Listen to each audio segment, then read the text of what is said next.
Assalamualaikum warahmatullahi wabarakatuh. Ananda semuanya.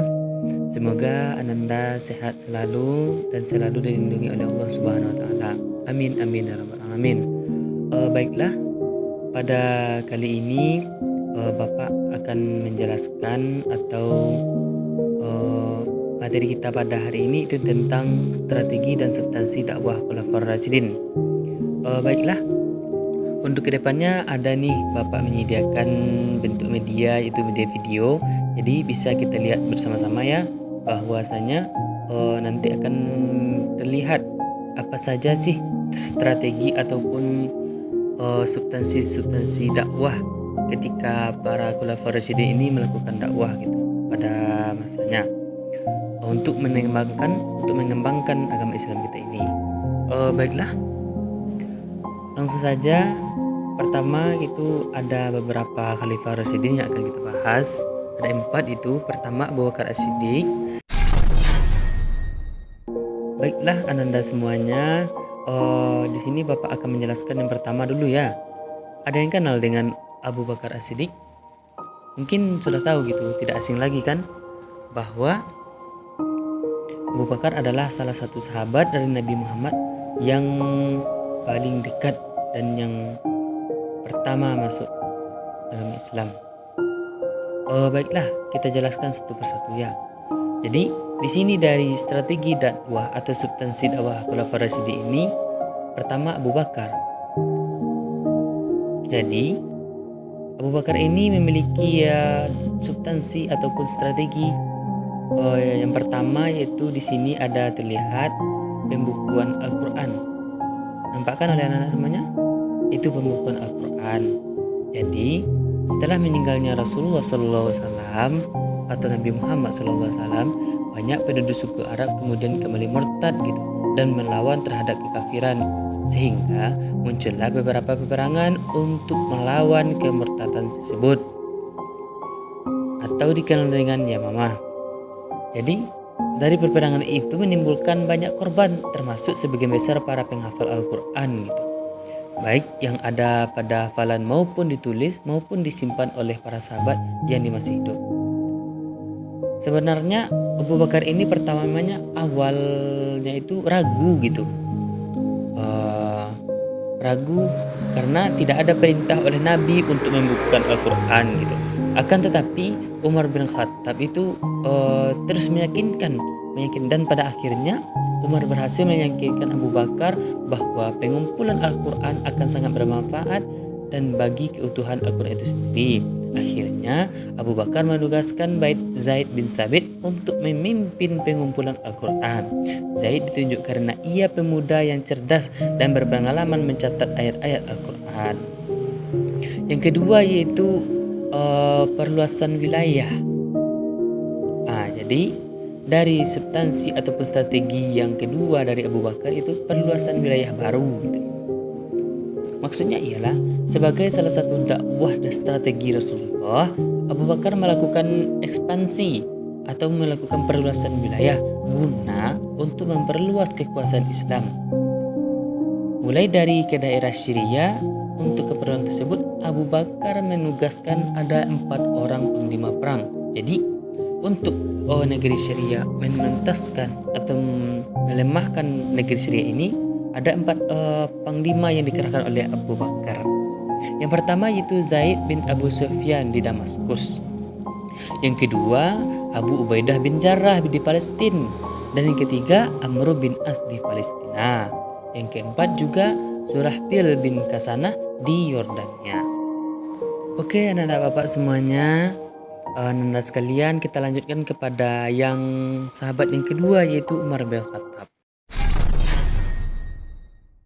Tahu kan anak-anak bapak itu siapa Umar bin Khattab? Jadi Umar bin Khattab itu adalah khalifah yang kedua setelah Abu Bakar gitu. Umar bin Khattab ini dikenal dengan yang tangguh, yang tangkas gitu. Jadi Umar bin Khattab ini sangat ditakuti oleh orang-orang gitu. Kalau seandainya Umar telah masuk Islam, kacau lah. Makanya Umar ini sangat disegani karena ketangguhannya itu. Jadi adapun strategi yang dilakukan oleh Umar bin Khattab itu, yang pertama itu pengen membangun wilayah Islam. Kalau seandainya masa Abu Bakar itu perluasan, dan yang pada Umar bin Khattab ini pengembangan.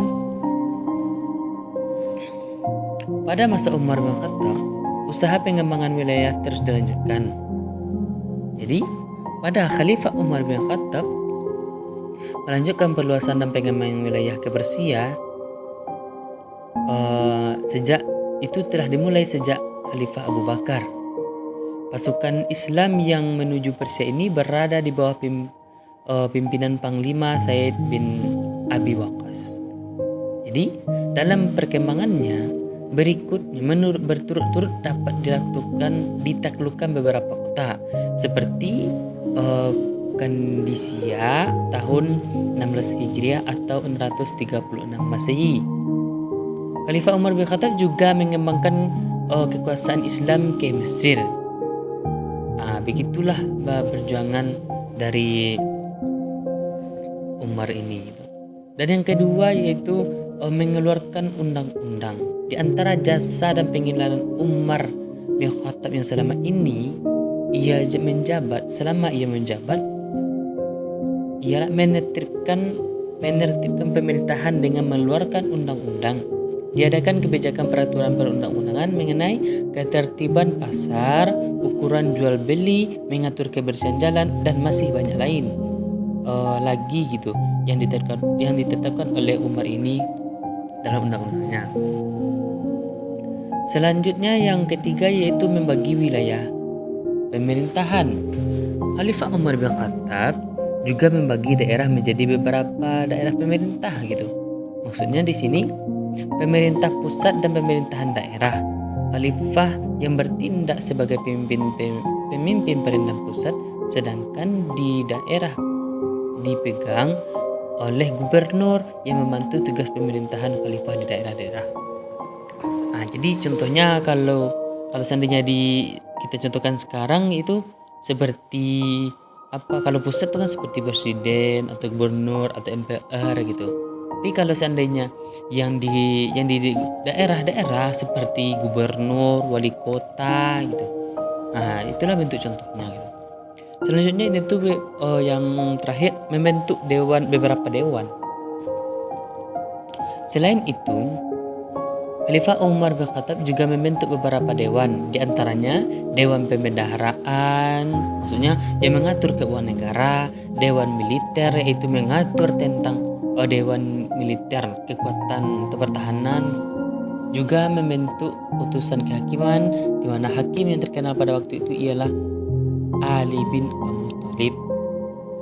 Jadi itulah beberapa strategi dari Umar bin Khattab. Baiklah anak-anak bapak semuanya, kita lanjutkan kepada poin yang ketiga yaitu Utsman bin Affan. Tahu kan anak-anak semuanya siapa itu Utsman bin Affan? Utsman bin Affan itu adalah khalifah yang ketiga setelah Umar bin Khattab. Baiklah, di sini ada beberapa bentuk strategi yang dilakukan oleh Utsman bin Affan. Pertama yaitu perluasan wilayah. Pada Khalifah Utsman, ia juga melakukan beberapa upaya atau perluasan dalam kekuasaan Islam. Upaya perluasan daerah kekuasaan Islam tersebut lebih lancar lagi setelah terbangunnya armada laut. Satu persatu daerah di seberang laut ditaklukkan, antara lain seperti Asia Kecil, pesisir Laut Hitam, Pulau Siprus, Rhodes, dan masih banyak lagi gitu. Dan juga Khalifah Umar telah melakukan pengamanan terhadap para pemberontak di daerah Azerbaijan dan Rai karena mereka enggan membayar pajak. Begitu juga di antara di Iskandariyah dan di Persia. Dan adapun yang strategi yang kedua yaitu standarisasi Al-Quran. Maksudnya ialah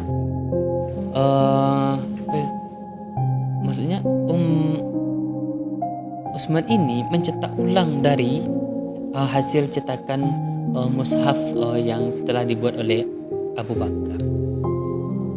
Karena pekerjaan yang paling berat dirasakan oleh Utsman pada masa pemerintahannya adalah pengumpulan atau standarisasi Al-Quran yang merupakan lanjutan kerja yang diawali oleh Abu Bakar As-Siddiq. Sedangkan yang melatar belakangi pengumpulan Al-Quran pada masa Utsman bin Affan adalah perbedaan qiraat gitu. Sehingga yang membacanya itu menimbulkan perselisihan antara umat Islam. Yang ketiga yaitu pengangkatan pejabat negara.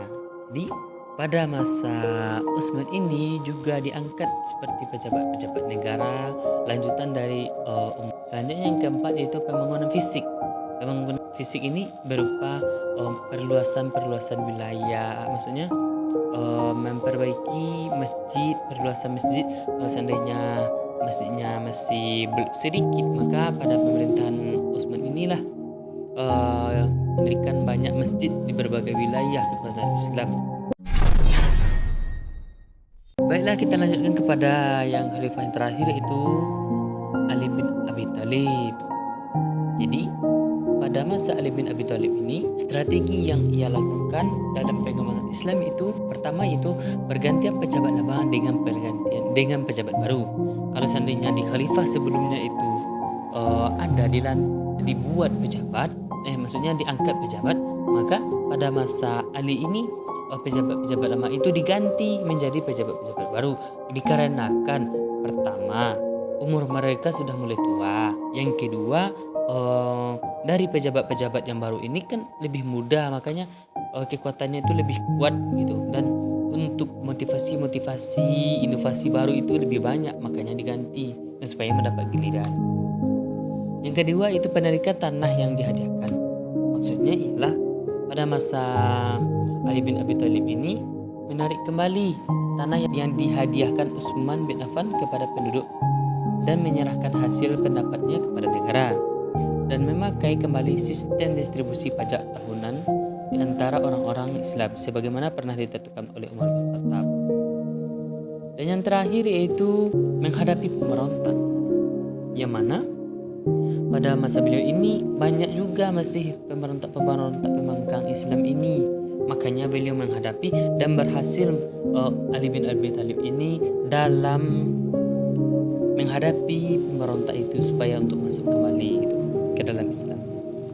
Mungkin sampai di situ sajalah pembahasan kita pada hari ini, dan semoga anak-anak Anda semua bisa menambah pengetahuan, bisa lebih mendalami lagi kalau ingin lebih tahu lebih luas lagi dari bentuk strategi-strategi yang dilakukan oleh Khulafaur Rasyidin. Mungkin sampai sekian dulu pembahasan kita pada hari ini. Terlebih nanti kurang Bapak mohon maaf. Wabillahi taufiq wal hidayah. Wassalamualaikum warahmatullahi wabarakatuh.